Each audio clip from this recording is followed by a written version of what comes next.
Hi everybody, my name is Jason. I'm Caden. I'm Jaden. I'm Eli. And we are the Yahuwah and the Torah channel, and we thank you guys very, very much for being a part of this little click that we are clicking out here in the middle of the jungle. And we thank you for hanging with this family.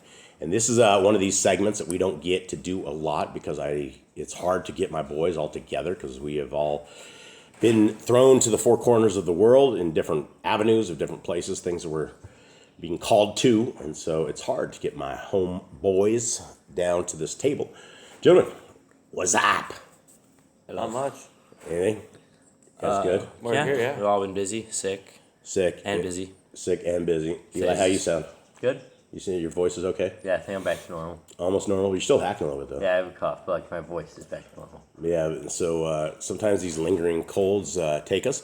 Jaden was the only one, and Nicole was the only one out of this particular batch. And your mom went through our family almanac, and it was January of last year that who all got sick? It was you got sick. Jaden got sick first. Then everybody else went That was down. the beginning of the year. January, right? Yeah. Of last year. This year.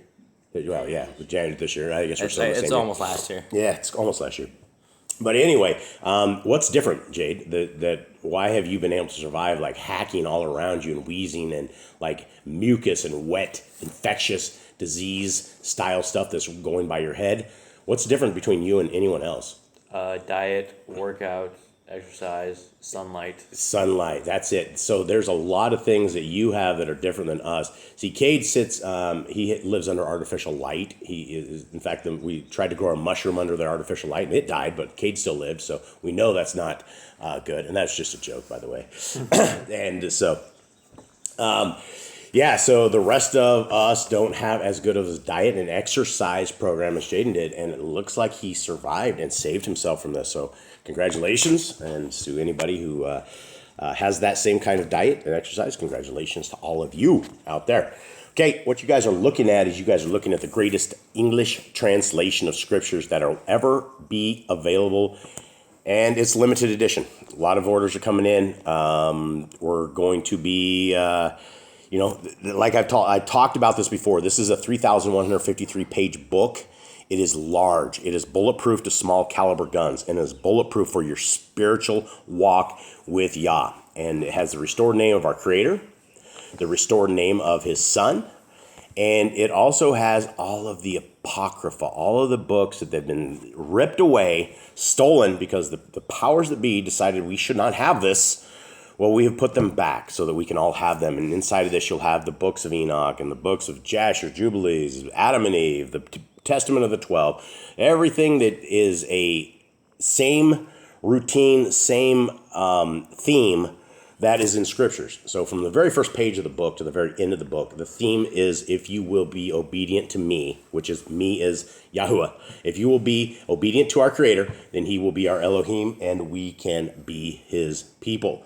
And so it's a two-way street. And I'm sitting here arguing with this dude on YouTube. Like always, I don't know why I even respond to people on YouTube anymore, honestly. This guy is, he's like the New Testament. He's like, if I had to start somewhere, I'm going to start in the New Testament because that's the quickest way to get saved. And I'm like, dude, you're not saved. You're not keeping the Torah. And I quoted Matthew 7. It says the lawless will be sent to hell. And he's just telling me how I'm in this old Mosaic thing and how if the cult of the programming is if you break one law, you break them all. So you shouldn't even try. Right? That's the concept and that's what they say. And does that make any sense at all? Imagine if you guys decided that since you can't keep all of my laws in my house, that you guys decide to be rebels. How would that go with me? Pretty terribly. Yeah, it'd be beatings. The beatings would ensue. Oh, you can't do the dishes, and you're not picking up your clothes, and so you don't pick up your clothes, you don't do the dishes, and you don't shake the rugs, you don't do any of this. Since you can't do one, you can't do any of them, huh? Really? I can't cross the road correctly, so I'm going to rob the store as well. That's interesting. I'm trying to figure that one out. Like jaywalking? Oh, jaywalking, right? Can't cross the Oh, road. right, jaywalking. Okay, gotcha. Yeah, we don't have those laws down here. See, that's a United States of America thing. Such stupid We can cross the road wherever we want to. You don't get arrested and there's no fines or anything. You It's just tell the people don't run you over. yes, but there's also something different down here. Is pedestrians don't have the right of way. Pedestrians better get out of the way. Very much. You step in the road, you're going to get hit, and if you get hit. Are you okay? You better hope they have insurance. Yeah, well, you better hope you're not responsible for it. They were in the road. So there's a lot of differences between North America and Central America. All right, so here we are, guys. We are into the the book of Isaiah, YESHAYAHU. And guys, there's 2 more Apocrypha books that you guys have never known, and there's some amazing stuff about Isaiah. You guys know about Isaiah? You know how he died, right? He was killed. He was killed, that's true. How was he killed? Anyone? Anyone who I haven't told? You haven't told any of us. I haven't told you guys. I told Mom because I read this Apocrypha book. You know who killed him? It's the kid. You know who Hezekiah? Yeah, it's Manasseh, isn't it? It's Manasseh.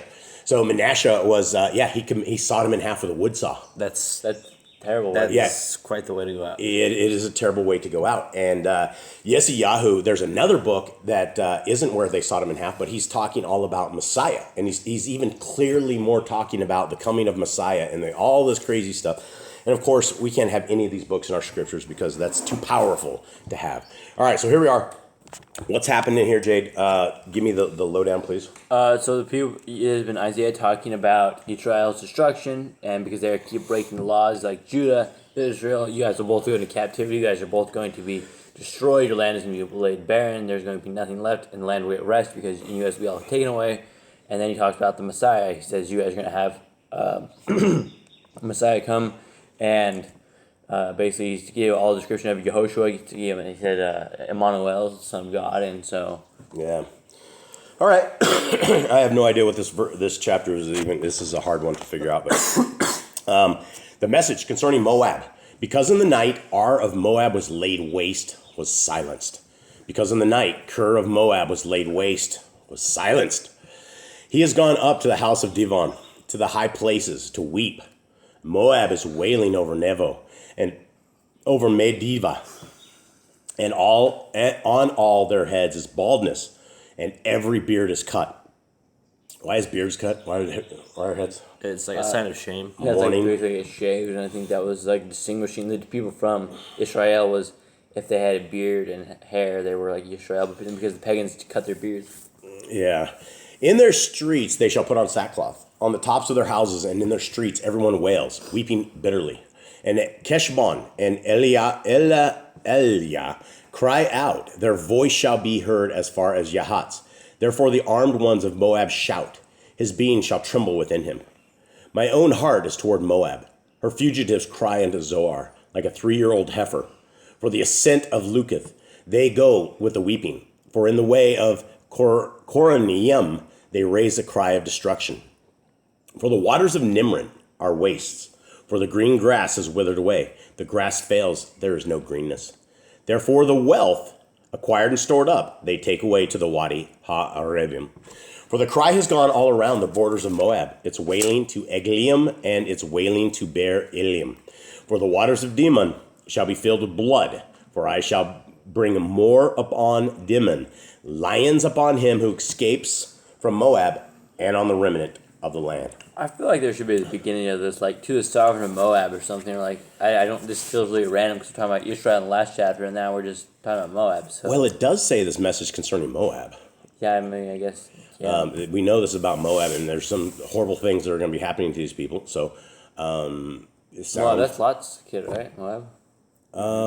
Yeah.